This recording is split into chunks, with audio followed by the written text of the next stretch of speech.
Well, Justin, thank you so much for joining me today. I am super excited to be here. Thanks for having me. Yay! I was just telling you, I love your background. Your audio sounds amazing. We're going to have a great conversation. For sure. Yeah. Okay. So I thought we would start with what I like to call the lightning round, which is actually very slow, but I kind of like to front load the episode with some resources. So, when you first got into your recovery journey, was there any books that really helped you? For sure. It took me 2 years to find the guy that introduced me to the book, but my mentor and sponsor took me through a workbook called A Gentle Path Through the 12 Steps by Patrick Carnes. And that was one of the most intense years of my life. And at that point, it was probably the most intense year of my life was getting through that workbook. That Was book it taught me gentle or how no? to, no, well, we lovingly refer to it as the brutal path. So the brutal path is like that. That's took me from being completely self-absorbed and taught me how to become self-aware. And for Wow. me, that was a massive transition because I had zero self-awareness at that point. So yeah, that book changed my life. Isn't that funny how we can be so self-centered and be incapable of self-examination? Right? It's Yeah, it's funny little paradox. yeah. Story That's of my okay. life in a sentence right there. Okay, I have actually not heard that one. There's a women's way through the 12 steps by Dr. Stephanie Covington. She's been on the podcast. That's a really interesting one. Would you say this one by Patrick it's Carnes with a K? With a C, Carnes. Oh, see, I can't spell. I see, I Yeah. shouldn't even try. Yeah. Okay, Yeah. I'm not sure. is He's like a PhD. I want to say he's a psychologist, psychiatrist, something like that. But he's an addiction guy, he's an super addiction guru guy. guy. Okay, and it's a 12-step process. Yeah. It is like if you took the standard 12 steps of all the 12-step programs and expanded them out into what they have the capacity to become, like that's Mm. what that is. Yeah. Wow, Yeah. that's a pretty heavy statement. Expanded it to the capacity that they can Like become. it takes it took me, like I said, about a year to get About through a it. And year. that was, I have a workbook. I have a notebook, one of those 200-page blank notebooks that I filled up writing my answers to questions in that thing over the course of that year.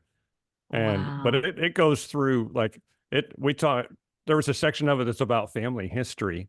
Mm. And like, we'll get into all this later, but I didn't grow up around alcohol at all. But there was a lot of mental illness in my immediate family, and there was a, addiction and abuse, trauma, stuff like that in my extended family, into my grandparents and stuff, and stuff like that that I would never ever consider a factor in my drinking.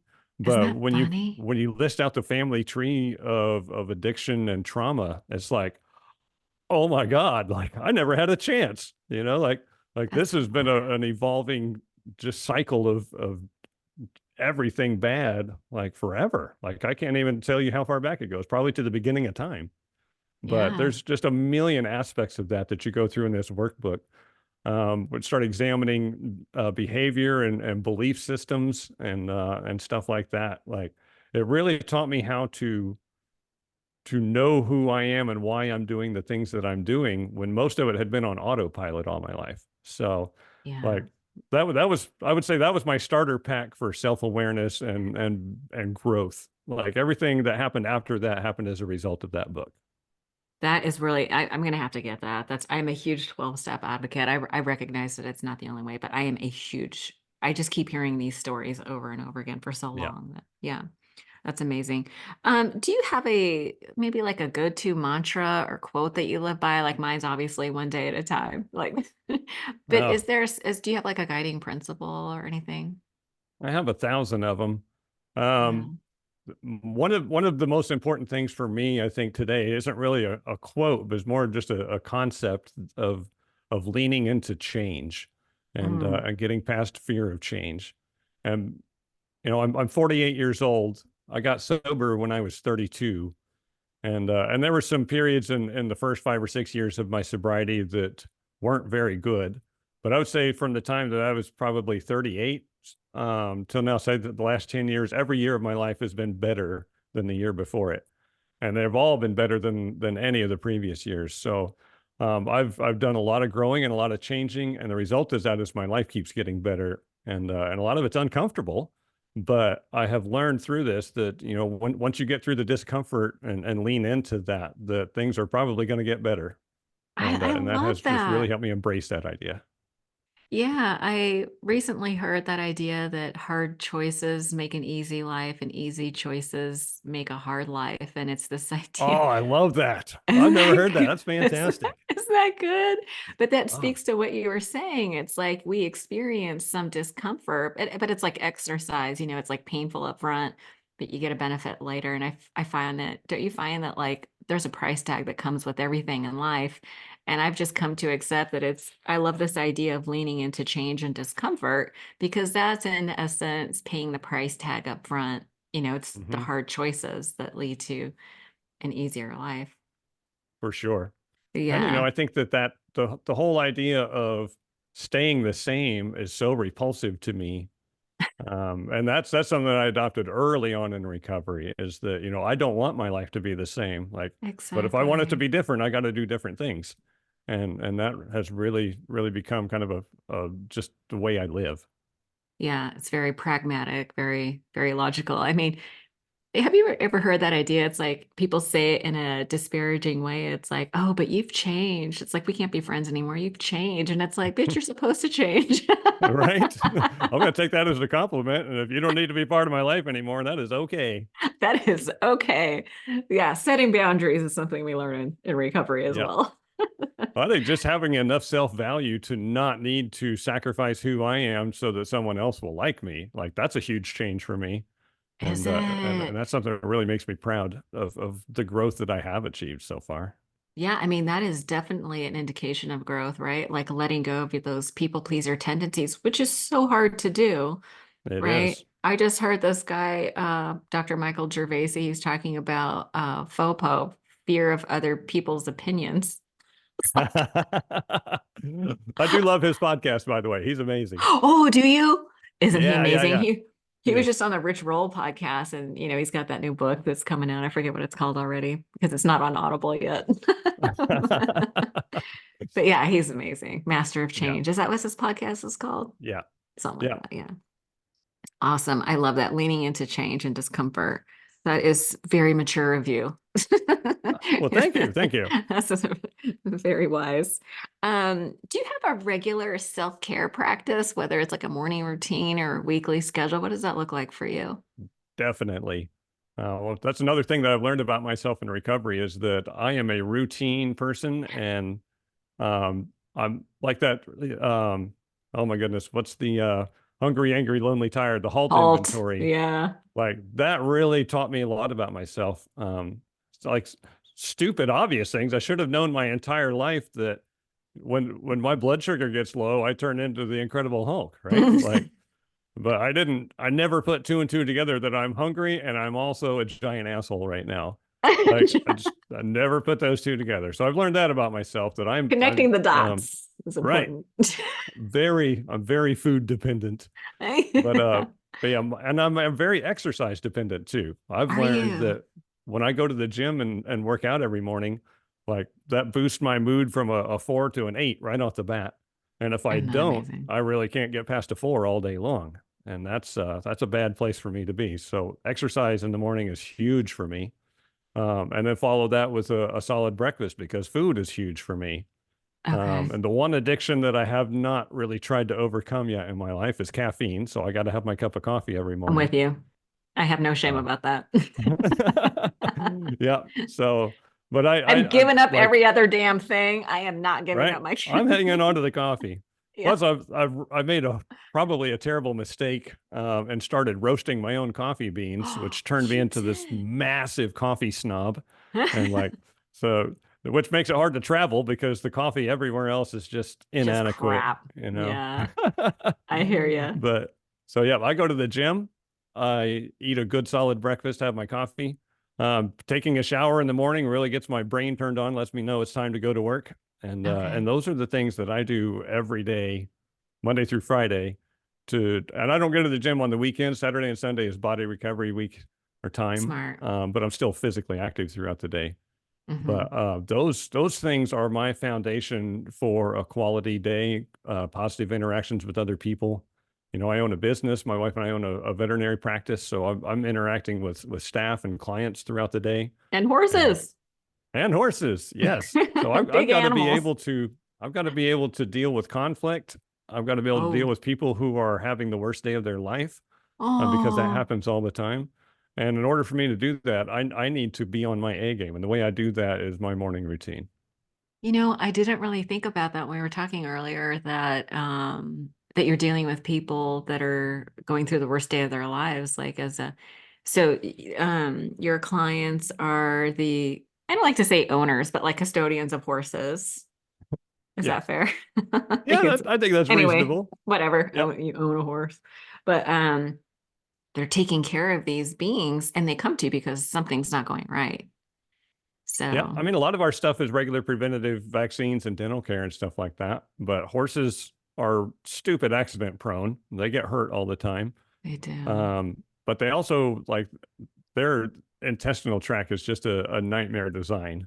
Kind of Mm. like it makes you question the idea of intelligent design or Like, how did that happen? divine anything, because the design of the horse physique is terrible. It's terrible.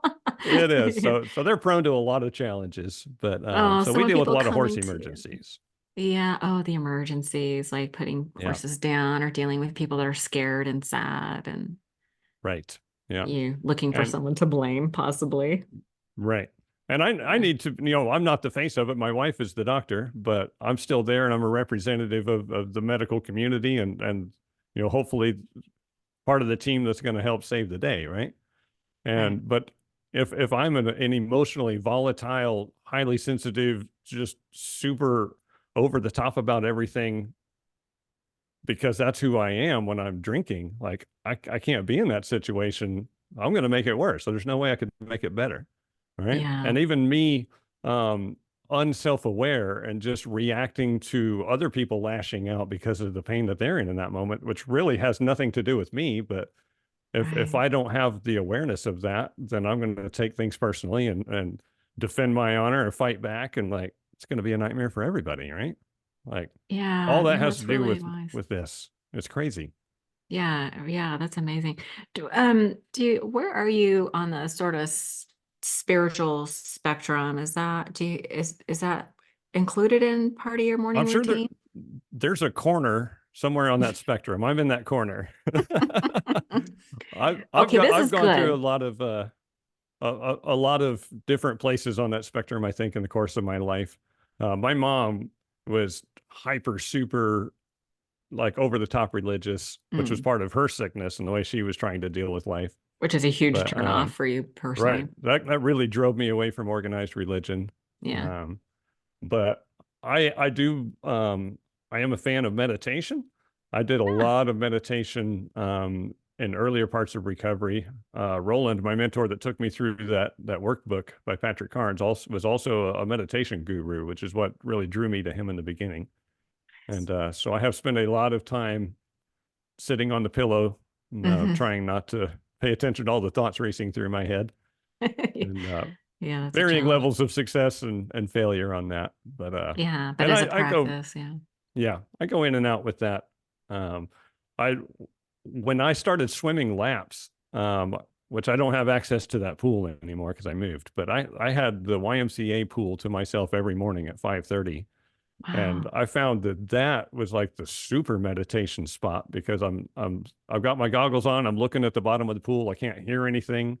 I'm counting my breaths, my strokes. So I'm just focused on breathing. And when I see the black line, I do a flip turn and then I just focus on breathing every fourth stroke, counting my strokes.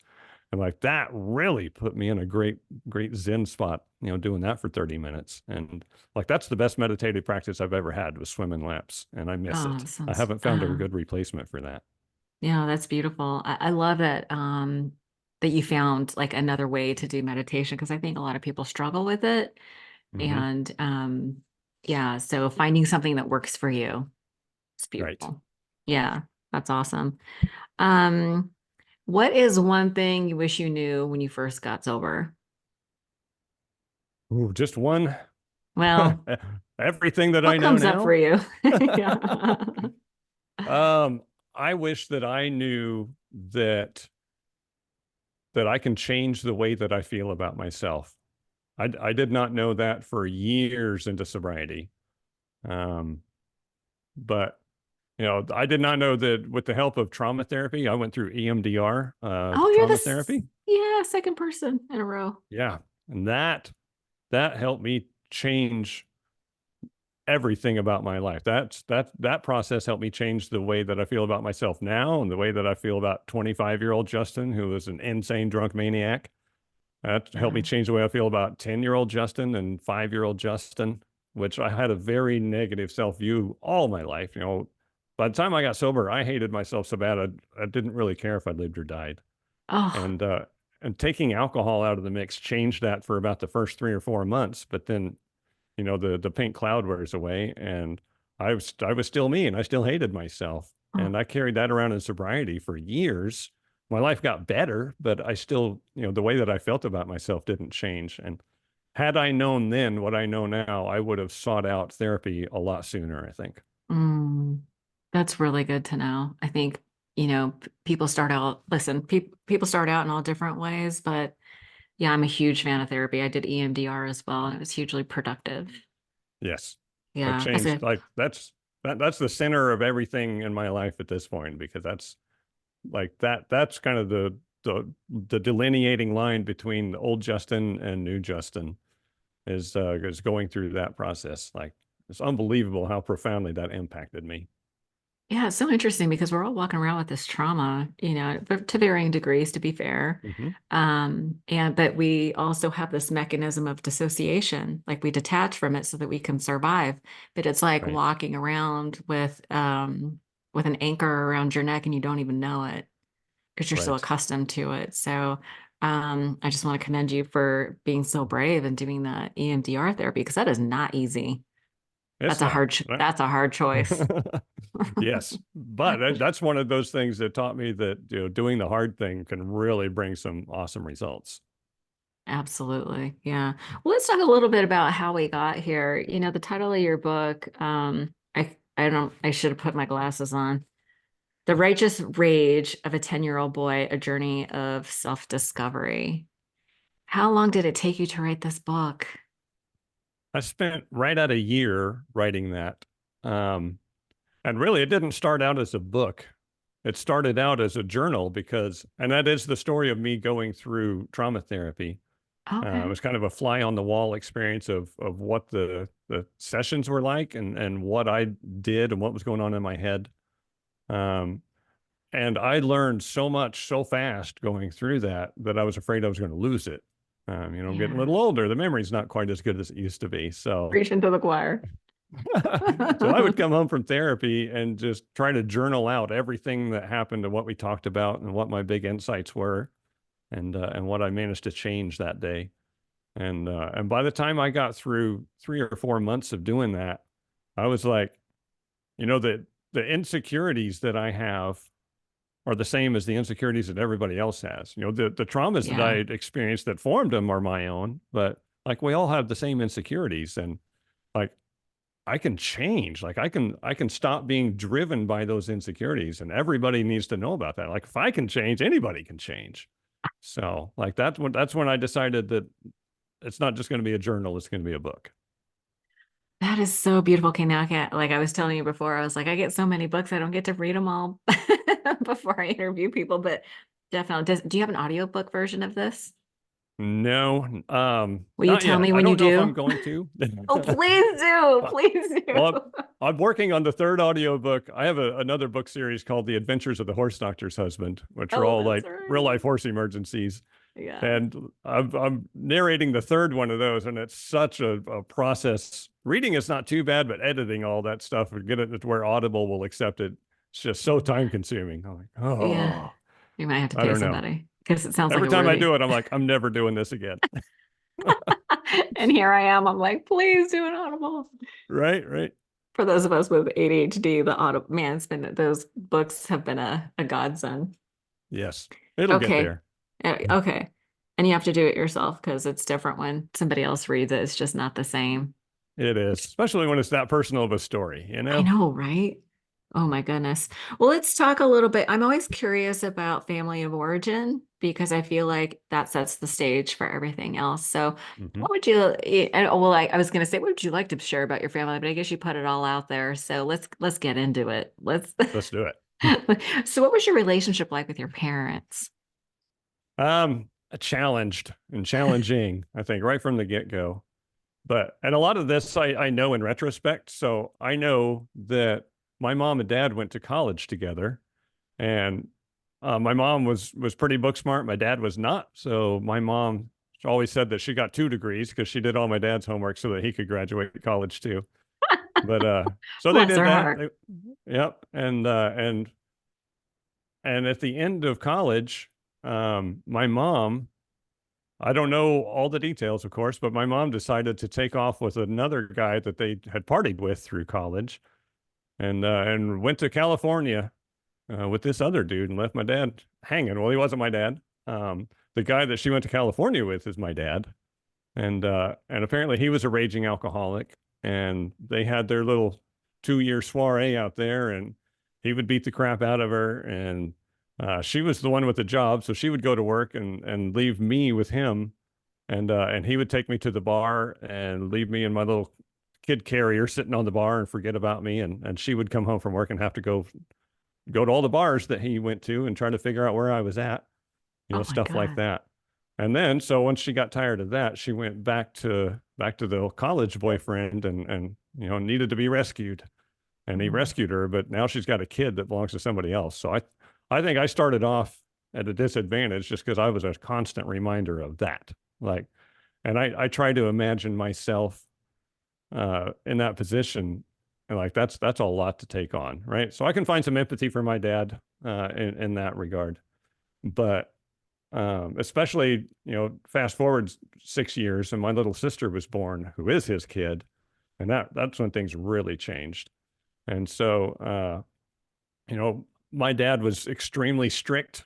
He was very much a workaholic. He had a lot of trauma from his childhood. That's another thing that I know in retrospect, that his dad was very hard on him. But he didn't turn to alcohol or drugs, or a lot of the compulsive behaviors that we tend to turn to. But he turned to work, and and he believed if you're not sleeping, you ought to be working, and you probably shouldn't be sleeping.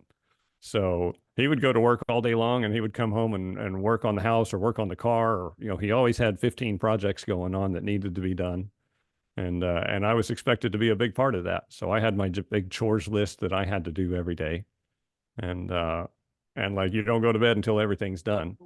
And like I said, my mom, super religious, trying, she had a challenged childhood because her mom wanted the perfect daughter to show off to her friends at the sewing circle and all the stuff. And my mom had scoliosis; her back was twisted up, and she was not the perfect daughter, but her little sister was. And so her mom rejected her, kind of cast her aside in favor of her sister. So my mom, had that she was carrying around all of her life, that she was trying to find acceptance and love and a place to be plugged in. So, she kept thinking that if she does all the right stuff and gets God's attention, that he will solve her problems. And and her life consisted of just that search, like that this church, we're going to try this church for a while, and this preacher, and when that doesn't work, we're going to say that that was all wrong and try something else. And so she became a serial churchgoer, trying to find a way to get The God's right attention. church. Right. Never happened. So, Mm. but the way, here, I'll give you some examples from my childhood of my relationship with my parents. So my dad, one of the things that was my job was splitting firewood and stacking firewood, because we heated our house with a wood stove. So I would come home from school in the wintertime and split firewood, and we had this big rack that I had to stack it in, and the firewood had to go all the way to the top of the rack and had to be perfectly flat across the top. And when you stand on the side and look down the line, there can't be any pieces sticking out. Everything had to be perfect. And my dad would come home from work, and we would go out and inspect the firewood stack, and he would make me count all the pieces that are sticking out that I needed to get swats for. And then I would get a spanking. And then we would go to my next task and inspect that, and I would get a spanking for whatever I had done wrong on that.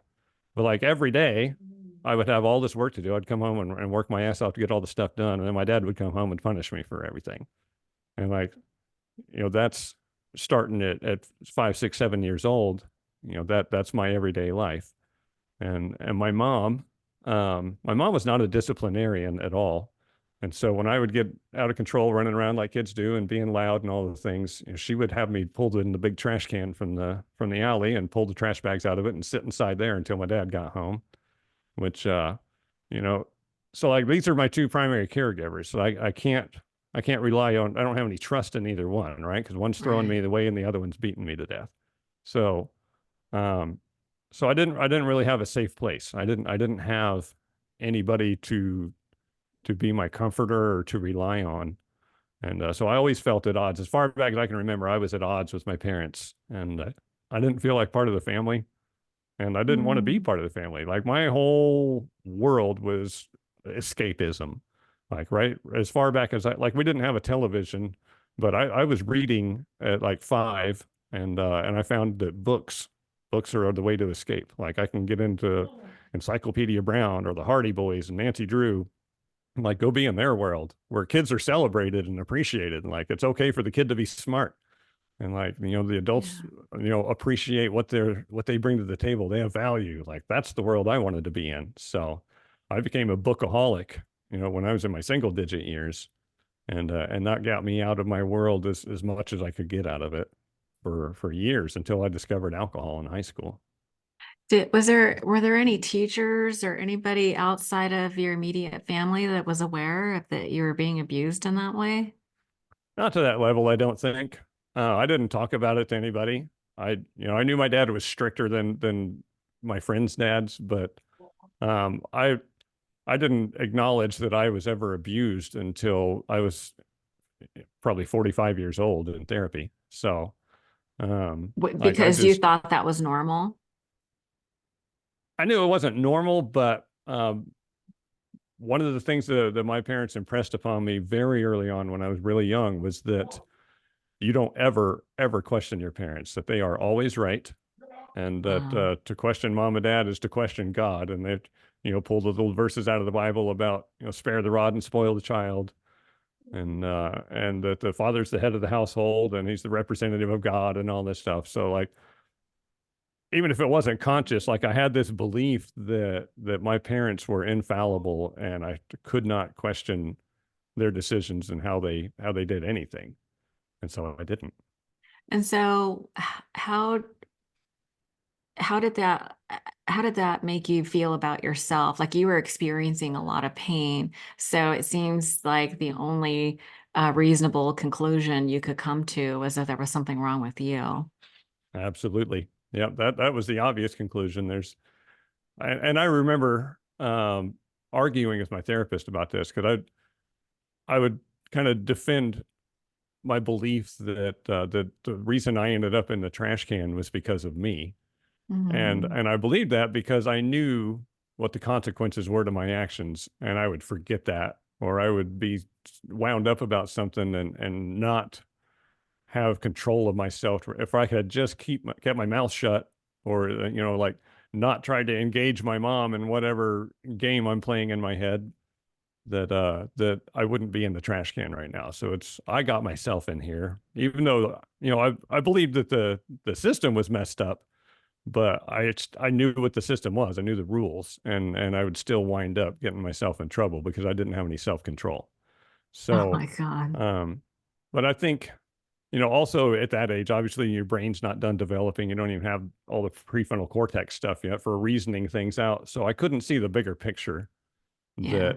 that um, that my parents were bad parents. Like I couldn't process that side of things. But but the self beliefs that I formed from all those things, from my dad, I believed that no matter how hard I try, I'm going to fall short of the mark. It's never going to be good enough. And you're going to And get punished for it. right, like all I wanted in the whole world was that pat on the back to say I did a good job. Like that carrot was always dangled in front of me, and I could never get to it. And I chased that carrot all the way into adulthood, and like never stopped chasing it. Like that, those kinds of insecurities, I think, really dictated my whole experience as an adult. because, Absolutely. my escape from home was to go join the army, and the army is filled with people in charge of you who punish you for everything because that's what the army does. So it just reinforced all of those beliefs, right? Okay. And then as I got out into the working world, I resented everybody that had any kind of authority over me. So like everything, I was hypersensitive to any kind of criticism, and Mhm. I just couldn't take any kind of criticism. And as soon as I didn't get the pat on the back from my supervisor, I resented him. I hated him. Like it became an antagonistic relationship. So, but I was also super competitive. I have to outperform everybody else because I'm trying to get that pat on the back, right? I'm trying to get that Yeah. approval and that acceptance. And so, like, I was a horrible employee, but I was a horrible teammate. I was a horrible partner in a relationship. I wasn't a good friend, all because of those insecurities from the beliefs that I formed about myself when I was a little kid. Yeah. And we're all walking around with all this and we don't even know it. Right. Yeah, it's not just Yeah. me. No, no, but that sounds really painful. How old were you when you started experimenting with alcohol or drugs or whatever? I was 13 the first time I got drunk. And it was a wonderful experience. And I had planned it out for a little while. My parents got into historical reenactment. I'm sure you've heard of like Civil War reenactors and stuff, right? My Yeah. parents, they didn't do that one. There's another one where they do like rendezvous where they have like Indians and mountain men set up, these pre 1840 rendezvous, and everybody goes out and camps out in What teepees is and the all this deal with stuff. that? That's, It's its own world. it's a whole So, thing. Yeah, let's not but one of judge, the but that's weird. yeah, yeah. But one of the things about that was like on Saturday night when you go to one of these things, like they have a big bonfire and everybody brings their chairs out and sits in a big circle around it, and they play guitars and pass the moonshine jugs around the circle. And and so like I was part of that for several years before I decided that next time I'm gonna start taking a sip out of one of those jugs before I pass it on to the next person. And like I picked my night. My parents went to bed early that night, and I sat out there and I took a little sip out of the first one and passed it on, and took a little sip out of the second one and passed it on. Like it was great. Like I'm having a good. Nobody said anything. Like none of the adults were yelling at me or anything. I was like, oh man, this is great. It felt And amazing. oh man, like so I got annihilated, and eventually somebody went and got my dad because apparently I stopped passing the jugs. And so I had like 5 or 6 jugs stacked around my feet and all these bottles all around and everything. Like I was just hoarding them. So if I'd kept passing them, I probably would have got away even farther. Oh my But goodness. no, like, but my dad, I lived in terror of my dad, and he came over and picked me up by the ear, which is his favorite control mechanism, and drug me off, and I just could not stop laughing at him. Like I had You were no feeling fear of no my dad, pain. right? And I just I think I felt a little safer despising him a little more openly because I was drunk, Hmm. and that was a liberating feeling. Like Yeah. I liked standing in front of my dad in a end of the world confrontation and not being afraid of him. So like that was my initial Oh, connection to alcohol. And it was a couple yeah. of years before I ever got to drink again. But by the time I was 17, I was drinking every weekend with friends in high school. There, I lived in Wyoming. I could buy at 3 or 4 different bars out there, and so I was the alcohol supplier, and we partied. And like again, that was a connection with people who accepted me for who I was, and I Yeah. felt plugged in and loved and accepted. And alcohol was a big part of that. And so again, like that's how I formed all my beliefs about how alcohol is like that's where it's at for me. Like that's my ticket to feeling good about who I am. And Yeah. like in the beginning it worked great. It was a wonderful tool. But like as we all know, it has diminishing returns, and at some point the price that you pay is not worth any kind of gain that you get on it. Yeah. So it sounds like 17 was a good year for you. And then you graduate. And then did you graduate high school, and immediately go into the military? I went to the military before I graduated high school. Oh, you I was so did. ready to get out of home. Yeah, you Uh, needed to like, go. yeah, Was I he don't know if they still still beating have it. you? Was he still beating No, you? that stopped when I was about 13, but then it was just verbal confrontation. Like everything that we did was a fight. We would go out to, we moved from Oklahoma to Wyoming to a big cattle ranch out there. And we were like the wintertime caretakers. And so we would do a lot of working on fence and trying to get the corrals ready for when the cattle show up next In the spring and all this stuff. winter. Oh yeah. Brutal, That's the only dude. time to do it. That's So, brutal. so I had to work with him all the time, but it was like, it was always a fight. He hated me. I hated him. Like it was just constantly butting heads on everything that we did, but he still controlled me, like 1,000% controlled me. And even though I rebelled and fought against him constantly, I never expected to win, right? Like I knew that no matter what, he's going to win this. And like, that was just, I fought anyway, just to, Yeah. try to show that, I don't know You what I weren't was going to make trying it to show. easy for him. Right, right. I'm not going to roll over. Like you're going to earn every inch of this. Fuck that guy. Okay, I feel you. I'm so team Justin. Yeah. Okay, so you go into the military. Is that when the Oh, consequences? that's where I was going. I forgot about that. So yeah, the National Guard back then, this is in the early 90s. They had a program called the split option entry where I went to basic training the summer between my junior year and my senior year of high school. And Oh, then I came wow. back and finished high school, and I went to drill with the National Guard unit there once a weekend, or one weekend a month. And Yeah, then when I graduated high school, then I went off and finished doing all the stuff. So right. I was like, as soon as I found out that that existed, I was in. I was like, this is my Yeah, ticket out of town. This is a guaranteed escape, and I can go anywhere in the world, and I'm going. And I Oof. did. Yeah. How long were you in the military? Oh, 3 years. I Oh. learned by the time I was probably 6 months into it, I realized I made a horrible mistake. But it's like, Just I more of thought the I was same. right. I was trying to get away from my dad, and turns out there's 50 million people just like my dad in the army. It's like, oh my God. Like, so It's the same. yeah, I used to tell people that I, I thought I had a problem with my dad, and it turns out I have a problem with authority. Oh, oh, that thing. Oh my Yeah. goodness.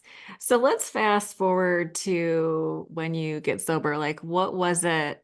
Did you have like a turning point, a moment of clarity? Like, obviously, like things didn't go well. Right. Like, what Yeah. happened? I went through, I got sober when I was 32. And I got into a relationship. I finally found a woman at a bar that was willing to have sex with me. And so I moved in with her that same day. And yeah, that's how that works, Good for right? you. Yeah. Let's say alcoholics and lesbians, like instant relationship. Instant really. I don't know. What do you do on your second date? What's the second date? Yeah, move in. Right. Yeah, I bring a move in. Yeah, that's Yeah. what I did. So, um, but I spent 11 years in that relationship, which I could say was a one night stand that lasted for 11 years. But Just one night repeated for 11 years. yeah, yeah, Groundhog Day. But Yeah. I was so desperate for attention and approval. Like I didn't know how to accept it once I got it. All I knew how to do was search, right? Because that's what I'd Right. done my entire life, was want to be somewhere else, want to feel something else, want to be somebody else. And so I got into a relationship that should have solved all my problems. And next thing I know, like every time I get drunk and we're like at a bar or we're partying with friends, like I'm hitting on every woman in the room. Still, I didn't understand that I was seeking that acceptance. I thought I was a Mhm. sex addict, or, I didn't know. I was just being, Something was amiss. just reacting to my urges and my instincts, right? But I know now that that was me. Just like, for me, sexual attention from a woman is like the ultimate form of acceptance, Yeah. and that's what I wanted. And so like that, every time I was drinking around other people, that's what I was after. And then the next morning I would be horrified about what I had done, how I behaved last night, and shame would just eat my lunch. And so 10 years of that, like every day when I wake up, whether I saw anybody last night or not, I'm filled with shame for the first 3 hours of the day. Oh my And then God. I can't wait to come home and get drunk so I can stop feeling like shit about myself. And like that was every day, every day, every day, just shame, drinking, creating more shame, drinking, creating more shame, drinking. And like by the time I was 32, like I didn't have a rock bottom event. I didn't have some big giant explosion. I was just like, I don't want to do this anymore. Like I Just don't want to live can't. anymore. Like I can't imagine how my life could be any different. So I just don't want to participate anymore. Oh, And yeah. but I worked with a guy, um he was really cool. He was super funny. Everybody liked him, and somehow we hit it off, and we're pretty good friends. And so like the fact that he accepted me means that his opinion on things carries a lot of weight, right?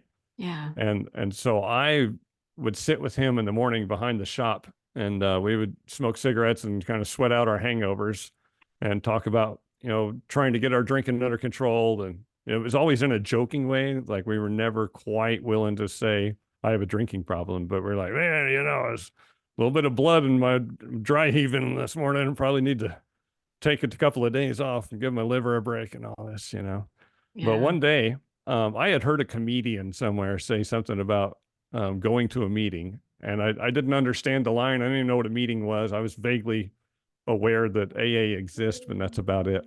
Hmm. But I decided to use that joke because I always wanted to make Todd laugh, and so I was like, yeah, yeah. It's like this is getting rough. Like I'm not quite ready to go to a meeting, but I got to do something. And he had a moment of seriousness. He's like, I've been thinking about going to a meeting, man. And I was like, whoa, like if it's okay for him to do it, it's okay for me to do it. Like that was the permission slip that I needed to do something different. Wow. And I went home that day from work and I drank my last 3 beers while I read through the AA website. I Hmm. found out there was a meeting at a church like 2 blocks from my house. And I was like, that's serendipitous, but it wasn't for like 3 more days. That was a Monday, and that meeting wasn't until a Thursday. Oof. So I drank those 3 beers on that Monday, and I was like, I'm gonna not drink until Thursday. I'm gonna go to this meeting and see what that's about, and if they've got some solutions or ideas on how I can kind of wrestle this thing under control. Like stopping drinking, I never even thought about that as an option, but I was looking for a way to cut it Management. down Yeah. and to Cut feel better down. about who I am when I do all this stuff, right? Get rid Yeah. of the shame. That's what I really wanted is how do Yeah. I not get, my ass kicked by the shame monster every day.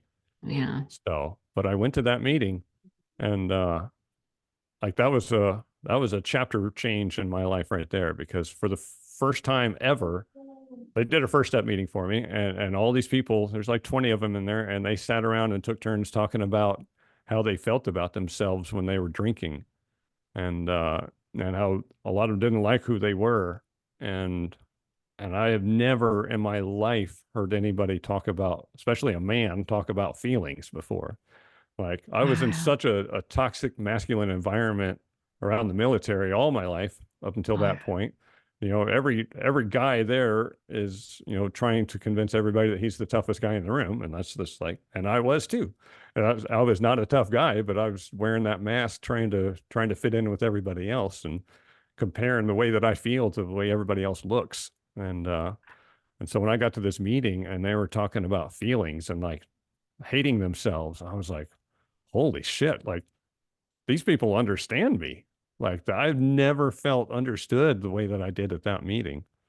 Oh my And I was God. in, like I was immediately 100% in. I just wanted to get more of that. That is amazing. I mean, I want to cry. I remember having that same feeling of like hearing people say out loud the things that I felt secretly, privately, and just being so leveled, just being Mm, leveled by that and the amount of compassion and empathy that they had was yeah, rock my world. Rock my yeah, world too. absolutely. Yeah, I had somebody say, "Welcome home," and I knew it in my bones that I was home. Like these are my people. They get my kind of crazy, and I'm gonna find a new normal here because I ain't normal anywhere else. Right, So, right. yeah, that's beautiful.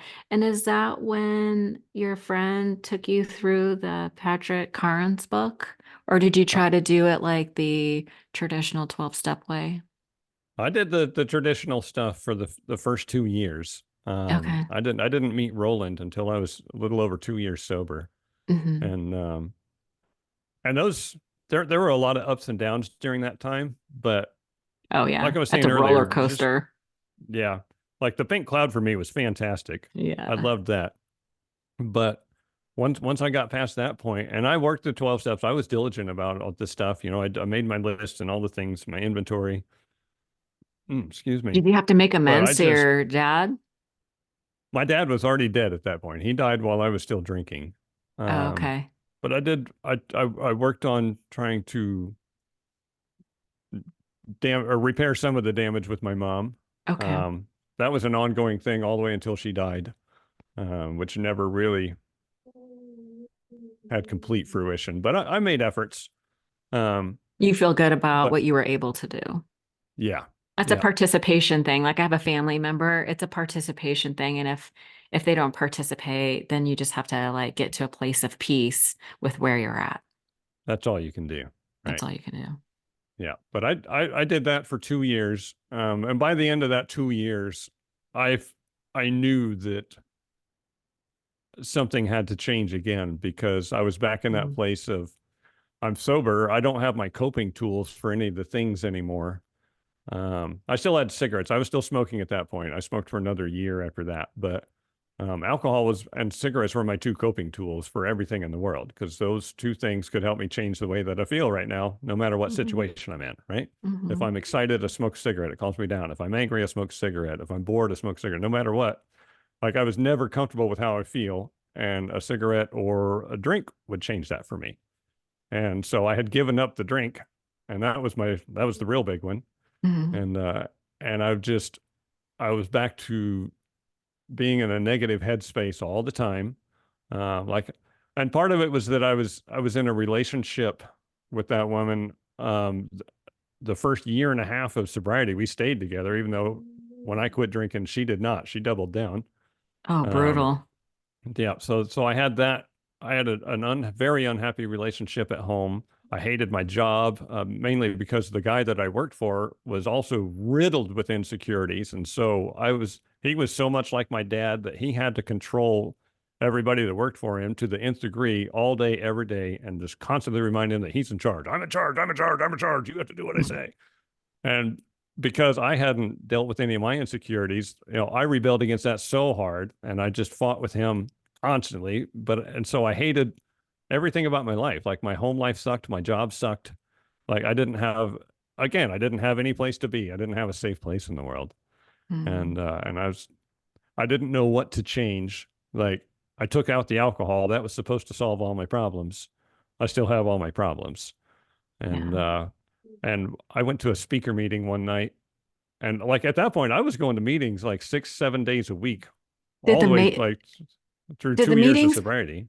did the meetings make you feel better? Because like you were talking about cigarettes are a coping skill, but there's like prayer, meditation, service that usually comes within the were those were not giving you any relief. They were like being at the meeting was great because that was the one place that I could be plugged in for an hour to my people, right?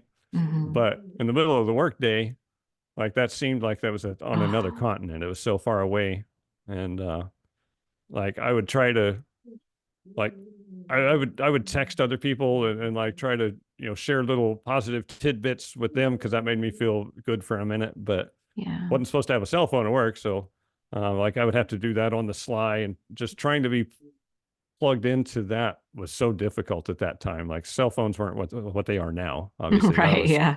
2008, 2009, It was a but minute. right. But I went to a speaker meeting, and this guy, I didn't know who he was, but he was an old gay one-eyed Apache Vietnam veteran yoga instructor. So like he's got long black hair. He's got this glass eye that's kind of staring off into the distance. Like you're not, it's not You even don't know where remotely he's close to where looking? the other Yeah. one's looking. Yep. And and he sounded just like George Takei when his voice, like Oh, it just had that deep, like tremulous, like wow, he had so much presence. And and like he stood up there and talked shit about AA for a while, and was like calling out the old timers in the room. These are the guys that I know. Was calling them out for 13th step and stuff. And oh, like good for him. the first 15 minutes of that were so fucking uncomfortable. I was like, oh my God, what is happening Yeah. right now? That's And then wow. he's like, all right, now I'm going to get on with my thing. And then he told a little bit of his story, but mostly he talked about meditation and the power of getting still. Mm-hmm. And I was like, this is my guy. Like everything that just happened, like that's what I want. And so I sought him out. Turns out he only lived like 3 blocks from me too. And Wow. I'd driven past his house 100 million times, never knew he was there. But I spent the Wow. next I think 5 years working with him. We went through that workbook. We did a lot of meditation. He taught me Mm. how to self-examine and how to disconnect from my parents in a way that I really needed to. Oh. Um, I had this sense of familial obligation, like as the guy that was making money out of anybody in my family. I was still sending money home to my parents to help them get through crisis after crisis after crisis. And he taught me that the only person that can obligate me to my family is me, and that I have the power to unobligate myself at any moment. And I did that. Like I cut off the flow of money to my parents. I stopped talking to them, and found that that removed a big negative drain off of me. Yeah. And then we started examining all of the beliefs that I inherited from my parents. Oh my God, And that's everything. like that was so stunning to me. Like I have all these things like political beliefs and all the religious stuff, but like everything that I believe about everything, I learned from my parents, right? Yeah. Um, I remember one of the early things that happened for me that really put a crack in that armor um, was a steak. And I didn't get steak very often when I was a kid. We didn't really ever have any money, but when we did, my dad, like his mantra was, a good steak ought to be burned to a crisp. And so that was a thing I believed. Like when you have a steak, you burn it to a crisp, and that's how it's good. And Ew. like I got forced into eating a medium rare steak at a steakhouse. I think I was probably like 35 when this happened. And like I was so against the idea, like, oh, I mean, there's it's bleeding, right? It's still pink on the inside. And then I took a bite of it and it was amazing. I was like, holy crap, like that's awesome. It's like my dad was so wrong about that. And that like that was a crack in the ice, right? And then after that, that's Wow. what else is my dad wrong about? And turned out my dad A was wrong great about a many lot. things. Yeah. To include who I am and my value as a human being, Wow. Like so we started at the little stuff like the steak and we went to the other end on like self beliefs and self love. And it didn't get me where I have ended up now, but it got me going that direction. The other thing Yeah. Roland did was spend a lot of time helping me get past a lot of biases that I had. Um, One of those being against therapy. The idea that a man can go to a therapist and talk about his feelings. Like I still had this notion in my head that I had to put on the false front to look tough for everybody, and that I could never let anybody see past that. Even though everybody saw past it, the only one I was fooling was me. But he really just beat on that shield until I finally dropped it, and I hate that it took me so long, but he's the reason that I Mhm. finally went to my first therapist, and that was a great experience. Like I think that was my last big thing. Like once I got over that hump and became willing to go see a therapist, like I dropped all my reservations and became willing to do anything that I need to do to improve myself. And like that's when I really got super committed to constant self-improvement, constant growth, and just continuous evolution and never stagnating. And I think that mindset is what allows me to get through the hard times in life, because I know that all things are temporary, and if I keep doing what I'm doing, no matter what, like I'm going to be better tomorrow than I am today. I'm going to be better next year than I am right now. And I've had success after success after success since I put away the idea of I can't let other people see who I am. Yeah. That's a big one. What was it? What was EMDR therapy like? What was the process like for you? Um, it was tough. I It will was say that hard. Yeah. it was hard. I I didn't do that right away. I went to therapy for about a year, and then I met my now wife, and she lived in Florida. I was living in Georgia at the time, and so I moved to Florida and got married, and I found a therapist down here, and I didn't know what EMDR was at that point. I didn't know anything about it, but I knew that I wanted to continue going to therapy because it was really helping me understand who I am. Mhm. And it took, I think, maybe 10 or 15 minutes in my first visit with my second therapist for her to be like, so you have a lot of childhood traumas, and we're going to go through EMDR, and this is going to help you change the emotions that you have tied to those memories so that you're not carrying all this Wow, around. that's And I was huge. like, I don't know what you just said, but I'm in. Like, where do I sign? Where do And I we did sign? that. Yeah. Mm, But going through, like, we sat down, she had me make a list of like 10 different events as a child that were, you know, traumatic points and things that I felt like were pain points. So, you know, I talked about the firewood stack and the trash can and a variety of things like that. Right. mhm. Um, Sorry, the dog woke up from the nap. It's okay. I But don't hear anything. we got, so we got into those memories, and I just like, and this is something I really go into a lot of detail about in the book because I think it's so important that we would go, like, I would go back to that firewood stack and I would stand there, you know, current day me, I think I was 44 at the time. But 44-year-old Justin standing beside 8-year-old Justin while he's standing there counting pieces of firewood sticking out of that stack. And my dad standing on the other side with the paddle ready to give the whipping.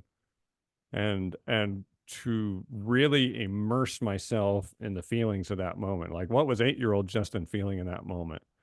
And and what did 8-year-old Justin believe about himself in that moment? And then what does 44-year-old Justin think is going on here? And what does he believe in this moment? And like, just really getting deep into what is actually happening right now beside this firewood stack. Like, that was the first time that I ever really understood that none of that was about me. Like, that was Yeah. my dad working out his shit that he was carrying around, right? Like, he's still trying to get the pat on the back from his dad by having the perfect house and everything, like, but it wasn't. Like, everything was a constant disaster. But he was doing everything that he could to get a pat on the back that he was never going to get, and part of that extended on to me, and it's just because I happened to be there, right? It was never about whether I did a good job or a bad job stacking that wood. You know, I did a great job. That's what I realized in that moment, is that I stacked the wood every day. We always had firewood. The house was never cold. I did great. My dad Yeah. didn't do a good job of understanding that or supporting me, but that's on him. That didn't have anything to do with me. Like, I was awesome.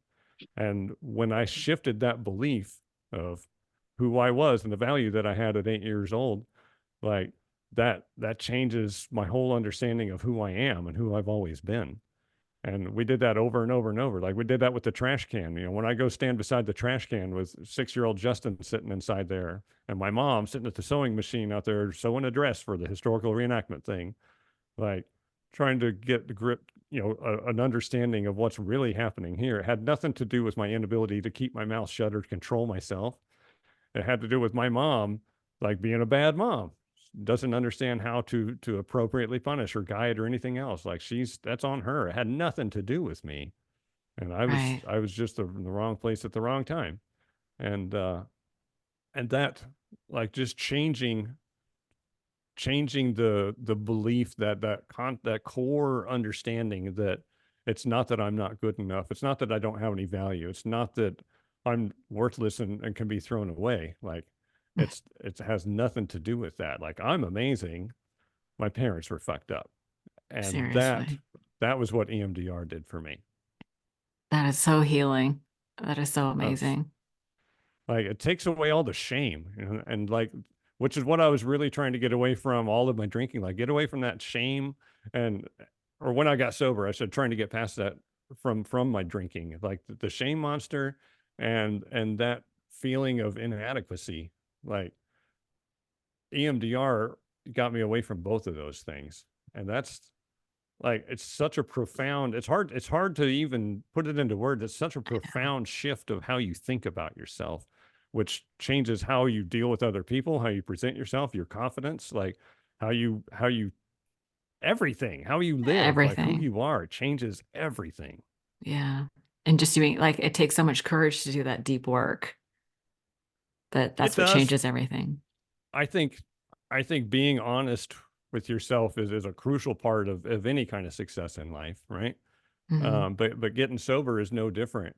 Like, and I think that understanding that putting all of that stuff out there to someone else, to anyone else, to everyone else, like nothing bad happens. Like when I put sunshine on all my secrets, like I don't know what I thought might happen if someone knew that I was sitting in a trash can. Like Hmm. I couldn't imagine telling the kids at school. Now school kids would be brutal on me, and that's different. But I think as an adult, you just have this unconscious belief that if someone else knows that, like that's the end of the world, right? Right. But Yeah. but it's not. Like none of No. that stuff. Once you get it outside your head, it doesn't have any power anymore.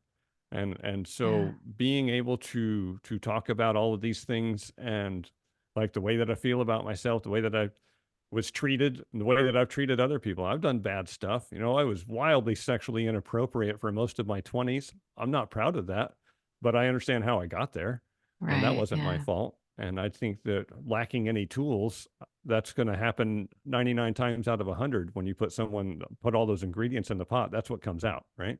Like Exactly. trauma breeds insecurities, insecurities breed bad behavior. And, Yeah. you know, I'm proud of the fact that I managed to get through that and come out the other side and do something different. And Right. so I don't have shame about my behavior anymore, even though it was deplorable. Like I understand what it is, and that telling people what it is might help change them in a positive way rather than something bad happening to me. So being Yeah. honest and truthful is a huge part of this. Yeah. And I think, we have to talk about it to be able to, you know, it- like talking about it actually makes it okay for other people to talk about it. And once the discussion is happening, that's when everything starts to shift. And I feel like, the sex and love addiction piece is a very common, like people switch addictions when they first get sober. Hmm. And that is something that's very easy to hide um, Sure. when you're sober. Like when you're drinking and being inappropriate, like nothing's hidden. Like Right. it's a disaster. And so I have seen that a lot, even in sobriety, because people haven't, done the deep work like you've done to really address like when you're talking about EMDR, that's core work. Like Absolutely. that is the thing that propels bad behavior is living with unresolved trauma, right? So you do the hard work and then you don't have to act out in all those other ways as well. That's So right. then you can start being the person that you want to be. Well, I think that's the key to long-term sobriety too, is that, Yeah. no, I'm not saying it's impossible for me to relapse, but the odds are much lower because I don't have all of the unresolved traumas inside driving me to try to find some way to change the way that I feel. Like Right. I don't want to change the way that I feel because I love the way that I feel now. So Yeah. I don't have that need hanging over my head anymore. And Yeah. that's awesome. It's almost like that unresolved trauma that we dissociate from. It's like that anchor, hanging around your neck and you don't even know it's there. That can happen in sobriety too. Sure. And I think that's why it's important to go deeper in sobriety to address the core wounds. Not everybody does. And I feel like that's oftentimes like what's at the core of relapse when people relapse is they're carrying around this unresolved trauma that they're unaware of. Right. It can be really I hard. think before we really understood all of the elements to recovery, we used to call that a dry drunk. And and I think probably a lot of people still do, but that's what it really is it's not that, they didn't work through the 12 steps. It's that you got there's so much more to it. I think, Yeah. that's my big problem with 12-step programs. As much as I love the fact that it got me where I am, like that's like level 1 and there's 10 levels. And I think Yeah. that they're level 1, but they don't tell you that there's more levels than that. You have to figure that out on your own. And that's Well, changing. I think sobriety is becoming a much more talked about thing in society. There's options now outside of your traditional 12-step stuff that talk about how psychology is such a big part of that. And I think for me, it's definitely. yeah, but yeah, even in the literature, they say to seek outside help. What I love about 12 step is that it's peer support, but they're not professionals. Right. right? We need the professionals. We need like a multi-layered approach to this for long-term sobriety. And it is in some of the literature, but I think it's so easy to become dependent on the fellowship, and the fellowship is flawed. To be kind, Georgia is to be filled with flawed kind. people, right? Yeah, it's not the hotbed of mental health. And I remember one time I don't know why I'm going to tell you the story. I took my son to a 12-step meeting. He was an adult, and there was a girl making eyes at him the whole time. And I was like, well, the odds are good, but the goods are odd. So Yeah, you, tread lightly, yeah, my friend. proceed with caution. Lots and lots of Proceed with caution. lots of, yeah, we never went back to that meeting. Right, right. I was like, you will not be going to that meeting. But yeah, no, Yeah, I one of think my it's things important. I like to point out, anytime I get the opportunity and it's appropriate in a meeting, that one of the most important lines in the big book is on page 164, where it says, "We only know a little," because Yeah. I think there were so many. I say so many. There weren't very many old timers in my groups, but the 3 or 4 that were there were like, if it's not in between page 1 and page 164, I don't, or in the big book, then I don't need it, right? And I think that's such a closed-minded perspective that people who don't know better glom onto, like, oh, well, he's been sober 35 years. That must be the attitude I need to have. So if it's not in the book, I don't want to know about it. It's so And that's silly. That drives me so nuts. dangerous, It's right? Like dangerous. I It's I bought outright into that. dangerous. I sucked it up just like everybody else when I was new. And I Yeah. think that's one of the bad things that happens in those meetings is instead of getting a list of resources, you get the one resource, and it's limiting. And I think a lot of people go back out because of that. Yeah, the funny thing is that like you said, we only know but a little. So there's all kinds of indications that, like, even in the literature, that they're saying don't rely on the literature. Right. Yeah. Like they knew, but And once it also becomes canonized, that this is the canonized, yeah. legend, right? Yeah. Yeah. But oftentimes what those people are saying, like they're saying they're standing on the literature, but what they're saying is in direct conflict with the literature. Yeah. Well, the So people that that's do that are why, the ones that never changed, that are saying the yeah. same things at year 35 that they were saying at year 2, and that nothing ever They changed just in their they life. basically just had one year they repeated 35 times. Right. Right. And Yeah. listen, whatever, maybe that's, better than what they were doing before, but Right. Better them than yeah. me. Yeah, that's one of my things. It's like it's not the people. It's like if you go back to the literature to see what the literature actually says, it's typically in direct conflict with those people. So it's Yeah. not the program, the steps are one thing and the fellowship is another. And I definitely divorce the two. It's the people that can be the deciding factor whether it's good or not. It sounds like your experience with Roland was life-changing, Yeah. right? And he Absolutely. was he was born out of that. And he sounded like somebody I would be friends with because he was calling people out on their BS. So God bless him. Right. In front of a group. Yeah, I love that shit. Now that is true Me too. rebellion. That is true Right. rebellion. And that's more along in lines with the nature of the official organization rather than the fellowship. Right. Right. I'm an advocate, Well, obviously, but I know that but that's just I'm with you. It's the tip of the iceberg. right. It It really is is. it There's really so much is more. so much more. So I much think more. just like the vast array of self awareness and self knowledge that I've gathered since I took things up to the next level, Yeah. like it really broadens your perspective on all that stuff. And I know now that, for a long time, drinking and recovery were like my whole world. And now, Hmm. like it's a piece of it, but it's just one piece out of the whole puzzle that is my life and the whole journey that all of this is, right? Of trying to Yeah. become an emotionally healthy human being who has contributing positive things into the world. Yeah. There's so much more to resolving all of that stuff. So much more. So much more. Well, listen, I can't wait to get your audiobook. I'm gonna have to get to work on that. Oh, yeah.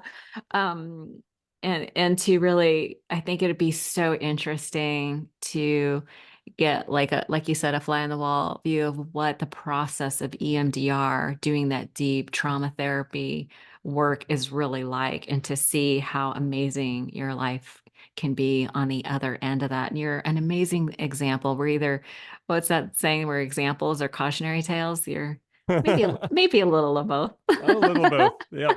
I'm a little of Definitely both too. more of one than the other now, but it used to be on the other end of that spectrum. So, Yeah, I am right there with you, homie. We yeah.